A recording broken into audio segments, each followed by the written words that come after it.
Welcome to the 4th episode of our Surfing Chaos audio newsletter. Unlike other newsletters, this one's built for busy brains and moving feet. And because we respect your time, we're going to keep it short, sharp, and worthwhile.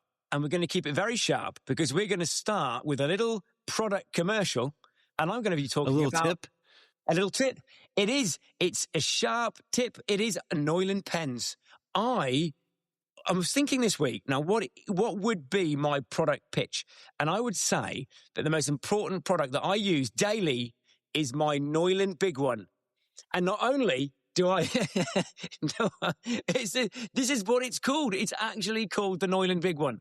I'm not making this up. And anyone that likes pens knows I'm not making this up. But it's not just a Neuland Big One. It is the 303 kind of light blue, and it's a really nice little shadow pen. So if you're ever using a flip chart and you want to make your flip chart pop, you need to get a nice little grey washed Neuland Big One pen.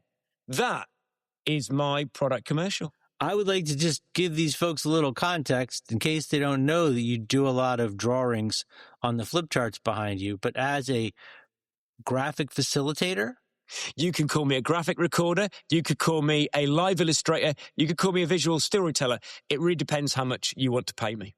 Okay. So he's got all these special pens that he's always drawing with, and now you know which ones to get. This is it. And you know, if the great thing about these pens is if you get a Neuland outliner, and we could talk about wedges and chisel tips and all different things. But if you go for an outliner pen, once you've drawn or done all your writing, you can add your little grey wash afterwards. And they don't blend. It doesn't smear. It doesn't smear. And that just, whenever you're adding shadow, by the way, all you need to do is think left or right or top or bottom. And then you add that in and it just, makes, it gives your flip charts, your posters a bit of an edge. Okay. It makes them pop. What about if you use them on the vinyl static cling flip chart sheets? Do they work there too? Neuland do a different type of pen for white marker. Yeah, because I've used the Copic markers, and the problem with the alcohol-based stuff is that it starts to smear and blend into each other pretty easily.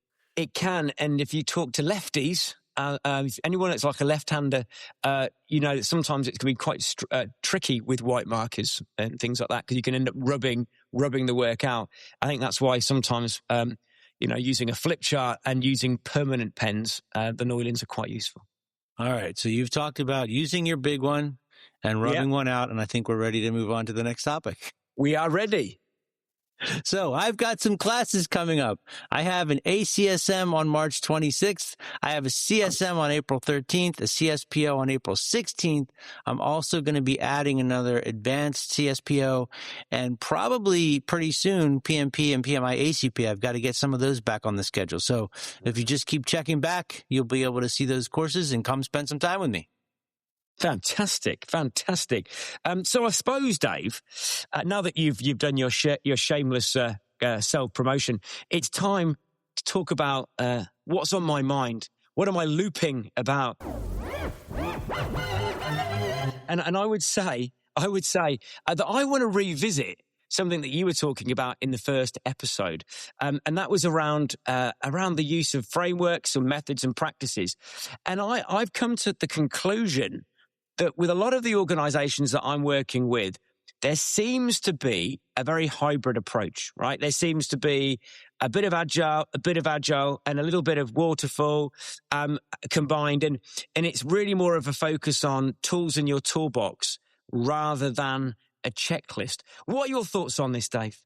So I feel like it was hybrid about 10 years ago, and that was supposed to mean having waterfall and agile exist side by side. I think we're moving towards a state where that barrier is dissolved completely. I mean, in my practice, I don't spend time differentiating between the two.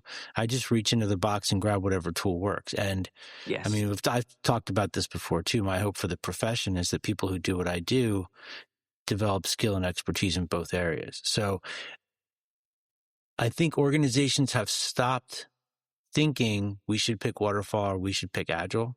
Mm-hmm. I think they're losing their ability to plan, and they just want something that'll work. And the people around them, they'll grab whatever tools they can find. Yeah. And I think this is sort of a bit of an add-on to the conversation we had last time on skills over roles and more of a focus on being multifaceted. There was another job study that I heard about this week where, and it was more sort of AI centric, but the idea was that corporations are going to need to start focusing on people having like incremental skill jumps instead of like going and getting a doctorate. You'll go and get this one particular certificate or something, and that'll give you a little bit of a boost and you'll build your career that way. Oh, I like that. I like that. Well, yeah, absolutely. So I'll find out. We'll hear more from me when I go off to Scan Agile next week and find out what other people are talking about. But there we are. We are now ready for you, Dave, to talk about throwing bones. Throwing bones. All right. So, as a lot of people know, or may or may not know, I've been looking for a gig for a while, and it's a very challenging thing to find a job right now, even if you have decades of experience. But so I spend a lot of time paying attention to kind of what people are saying. And, you know, for a while, people have been complaining about getting through the ATS agents. Those are the things that screen your resume when you submit them.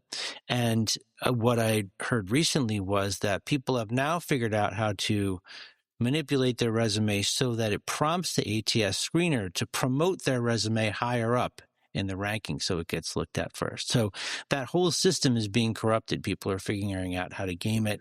And I have also heard that on the recruiter side, one of the struggles now is that they're getting resumes for people who don't exist. The person that shows up for the job interview is not the person who submitted the resume. Or there's also, you know, rumors about foreign actors submitting for jobs as well.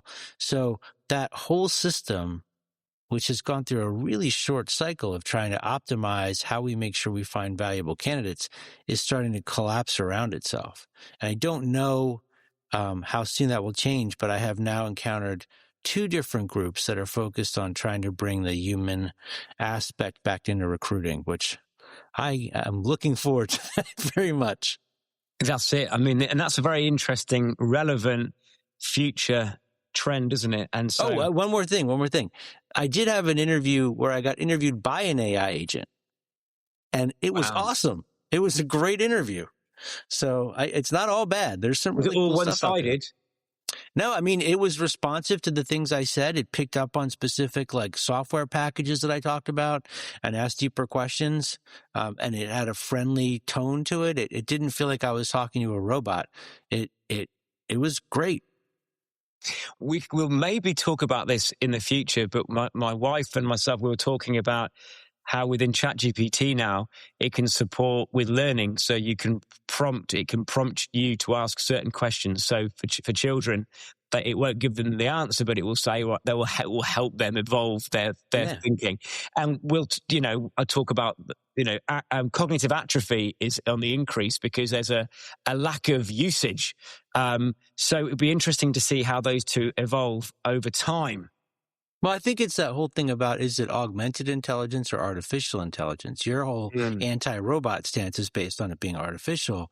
I think if you can find a way to use it to augment you, to test the things that you create. Like we were talking before we started recording, if you have a vision statement, have the AI challenge it and find the holes in it. I mean, things like that, it can strengthen you if you use it that way.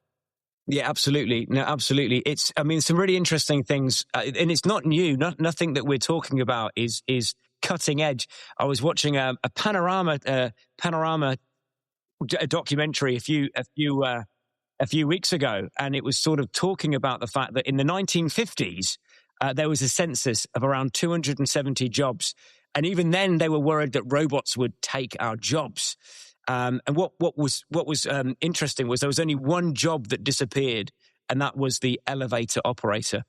And I think the point being that throughout history, new technology has expanded the economy, and it's actually creating new jobs. So that was one viewpoint. So you lose lose the elevator operator, you're going to have more repair people coming in to fix the thing when it breaks. There we go.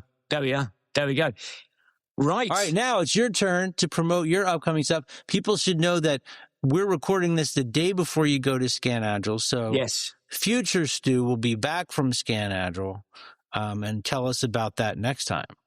I'm glad you reminded me of my tenses. Absolutely. So yes, so coming up, I have a CSPO, a virtual CSPO on the 20th and 21st of April.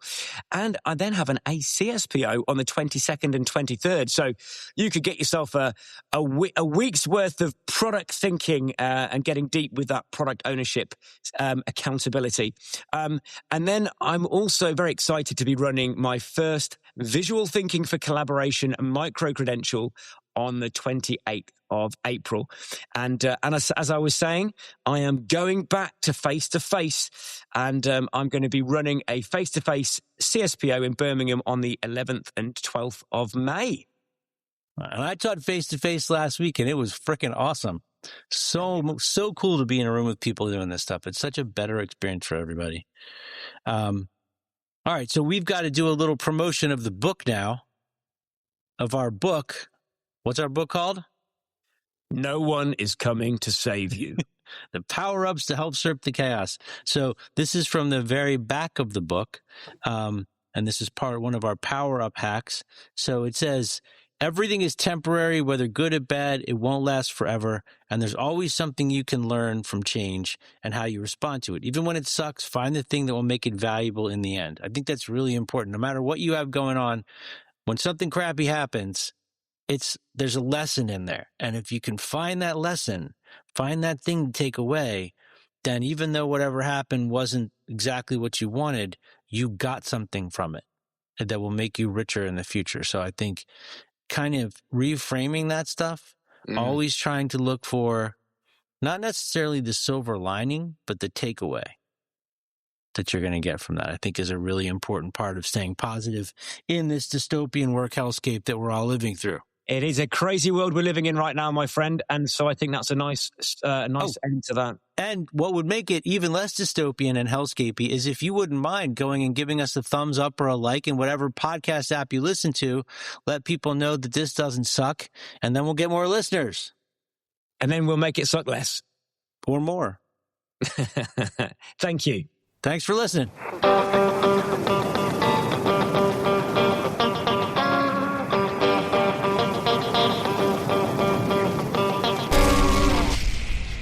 Surf the chaos.